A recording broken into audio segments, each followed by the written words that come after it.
Hi இந்த வாரம் டிப்ஸ்னாக்கா நம்ம சார்ஜிங் கேபிள் டைப் கேபிள் புதுசாக வாங்கியிருக்கேன். ஃபாஸ்ட் சார்ஜர் கேபிள்னு சொல்லி வாங்கியிருக்கேன்.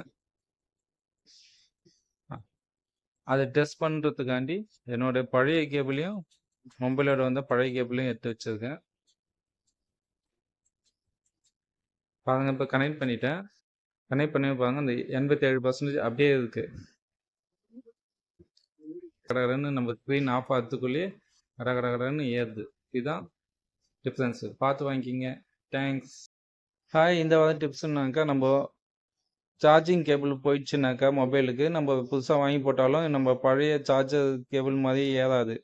அது என்ன பிரச்சனைன்னு நம்ம இப்போ இதை கிளியராக இதில் பார்க்கலாம். ஸ்கிப் பண்ணாமல் பாருங்கள். அது செக் பண்ணுறதுக்கு நான் ஒரு சி டைப் கேபிள் புதுசாக வாங்கியிருக்கேன். ஃபாஸ்ட் சார்ஜர் கேபிள்னு சொல்லி வாங்கியிருக்கேன்.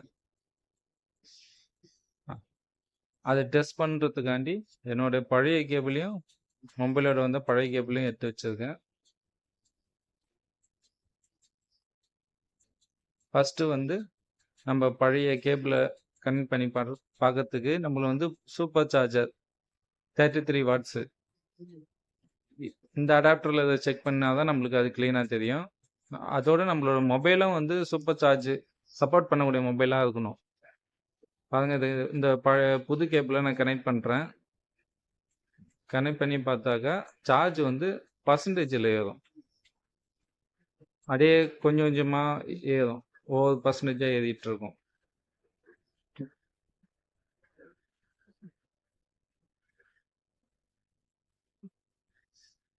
பாருங்க, இப்போ கனெக்ட் பண்ணிட்டேன்.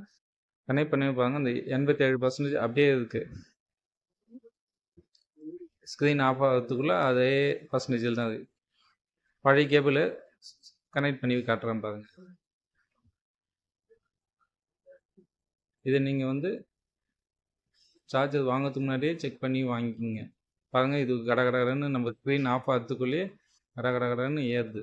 இதுதான் டிஃப்ரென்ஸு. பார்த்து வாங்கிக்கிங்க. தேங்க்ஸ்.